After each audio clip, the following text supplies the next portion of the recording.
মুসলমানি মুসলমানি বুয়াদ গারদান নেহাদান আইনানে খুদ বদসে খাজা দাদান। আজকে দারুত তাকওয়া মাদ্রাসার মাহফিল। এখানে মাদ্রাসা কি জিনিস, মাদ্রাসা আমাদের কি দেয়? আমরা মাদ্রাসারে মোটেও দেই না। কোটি টাকা লাখ টাকা দিবেন, জায়গা দিবেন, জমিন দিবেন, এটা ক্ষুদ্র, এটা এত বড় না। এই মাদ্রাসা আমাদের সবচেয়ে বড় জিনিস দিবেন সঠিক ইমান, সঠিক ইমান আর সঠিক ইবাদত। সঠিক ইমানের দাম, সঠিক ইবাদতের দাম সারা দুনিয়ার কোটিবার বিক্রি করলে সঠিক ইমানের দাম হবে না। তো মাদ্রাসায় আমাদের সঠিক ইমান দেয়, তাহলে মাদ্রাসা দানে না বড় হলো। লক্ষ লক্ষ দুনিয়ার কোনো এত দাম না, সঠিক ইমানের যে দাম, এই জিনিসটা তো মাদ্রাসা আমাদের দেয়। আমরা ইমানদার ঠিক, কিন্তু সঠিক নয়, আমাদের ইমানে ভুল আছে। আমরা যে ইবাদত করি এটির মধ্যে হুরা ভুল।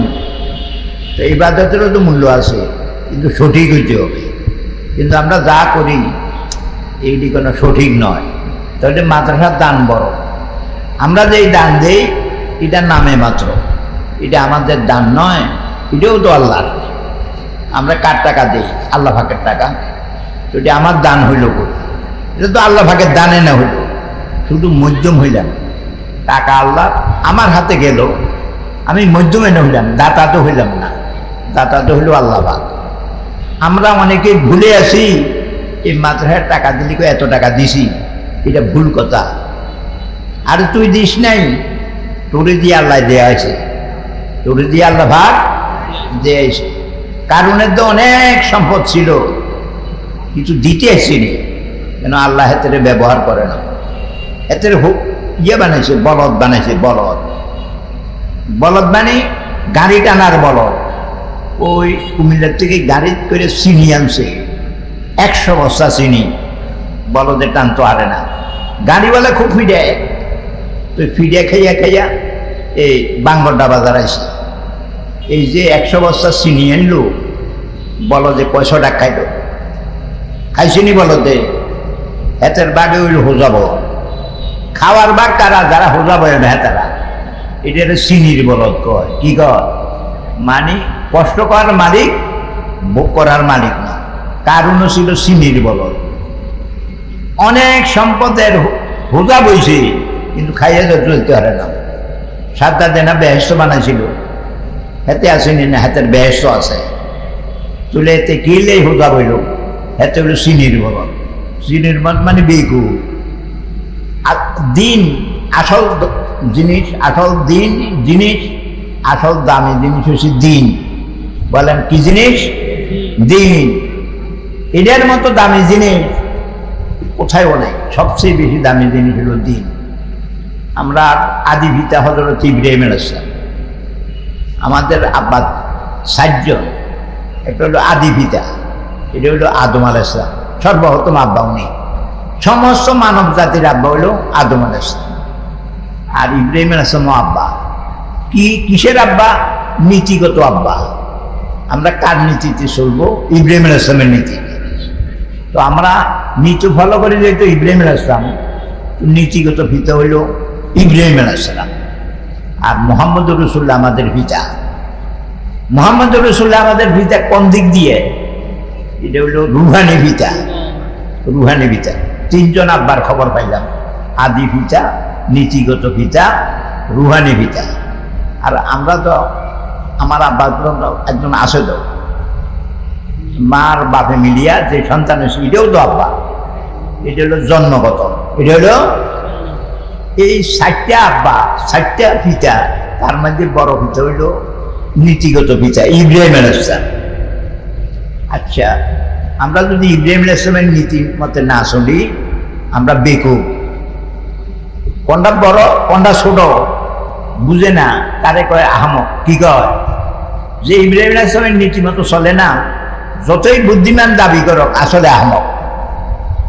ওই মাওলানা মাজারুল ইসলাম সাহেব চিটাগাঙ্গে একটা ঘটনা বলতো। একটা হাবা ছেলে আছিল, তার নাম বেসু। এটার নাম কিতা? বেসু। তো বেসুর মা 12 টাকা দিছে ছাগল কিনিয়া বাড়িতে নিয়ে আসবি। তো বাজারে গিয়ে ছাগল একটা কিনছে 12 টাকা দিয়ে। আসবার সময় হাসিলওয়ালায় এই ছাগলের হাসিল দিতে হবে। ও কত? ও 4 আনা। এতে কয়ে 12 টাকা দিয়ে ছাগল কিনতাম, তারে 4 আনা দিতাম। তো তারে একটু ঠকাই দিই। এতে বাজারে হিড়ে গেছে, প্লাস্টিকের বস্তা একটা কিনছে, কিনা ছাগলের বস্তা তুলেছে। বস্তা তুলেছে, দম বন্ধ হয়ে মরে গেছে না? এখন শক্ত হয়ে গেছে, গিয়ে গেছে, শক্ত হয়ে গেছে।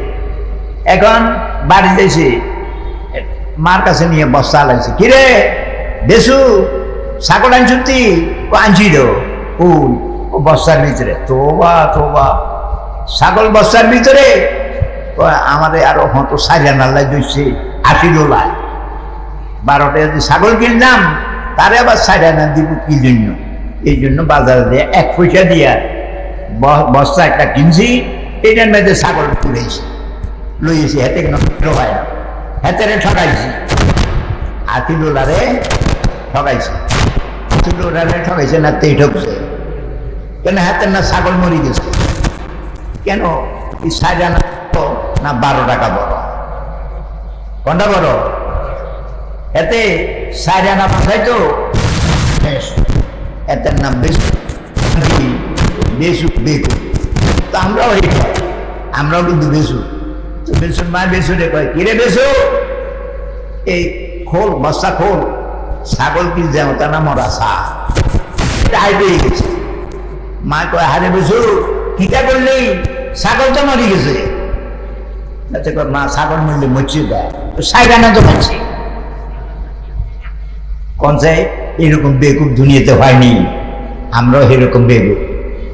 আমরা দামি জিনিস কোনটা এটাও বুঝি না, আর যেটা দাম না এটাও বুঝি না। আমরা বুঝি দুনিয়ার জায়গা জমির দাম, বিল্ডিং এর দাম, মেল ফ্যাক্টরির দাম, দিন যে দাম, এই কথাটা আমরা বুঝি না। এটা ইব্রাহিম আলাইহিস সালামে বুঝছি। ইব্রাহিম আলাইহিস সালামে দুনিয়ার লুবি হয় নাই, লুবি হয়েছে দিনের। আমরা কথা বুঝেননি। আমার একটা শব্দ বুঝেন, দিন বড় জিনিস। কি জিনিস? দিন বড় জিনিস। এটার সমান মূল্যবান জিনিস কোথাও নাই। আসমান জমিন সবটারে কোটি বার বিক্রি করলে দিনের দাম হবে না। দিনের, তাহলে দিনের দাম সবচেয়ে বেশি। আমরা দুনিয়ার থেকে দুনিয়া নিব না, কারণে তার ধন নিতে হারে নাই, সাদ্দাদের ব্যস্ত নিতে হারে নাই। ফিরাউনে আনা রাব্বুকুমুল আ'লা বসে, আমি বড় খোদা। তো বড় খোদা এই কবরে নিছেন, তো এটি তো খোদা পাওয়ানের না মালিক, লগে নেওয়ার তো মালিক না। তো এটার দাম কেন বুঝতাম? আমি আমার সাথে সব যেখানে যাব সেখানে থাকবে, বিপদের কালে বন্ধু হবে, এটার নাম দিন। এটার নাম কি? এখন আমরা কথা থাকেন দিন। আমরা দিন নিয়ে দুনিয়ায় থাকবো না কবরে নিয়ে যাব? কবরে নিয়ে যাব। কবরে যদি দিন নিয়ে যাইতে পারি আর কোনো অসুবিধা হইব না। কবরে প্রশ্ন হবে দিন সম্পর্কে, মার রাব্বুকা অমা দিনুকা অমা হাজার রোজ। একটা নামাজ হচ্ছে, রোজা রাখছো, এটি প্রশ্ন হয় না কবরে। কবরে প্রশ্ন হয়েছে ইমান ঠিক আছে নি? এবার নামাজ রোজারও দাম আছে। ইমান থাকলে তো দাম, যার ইমান না হেতে নামাজ রোজার কোনো দাম আছে নাকি? তো এটা নামাজ রোজা বড় না ইমান বড়? ইমান বড়। আল্লাহ তুমি আমাদের ইমান নিয়া দুনিয়াতে জীবন যাপন করার তৌফিক দাও, মরার কালে কবরে যেন ইমান নিয়ে যেতে পারি। কি নিয়ে যাইতে পারি?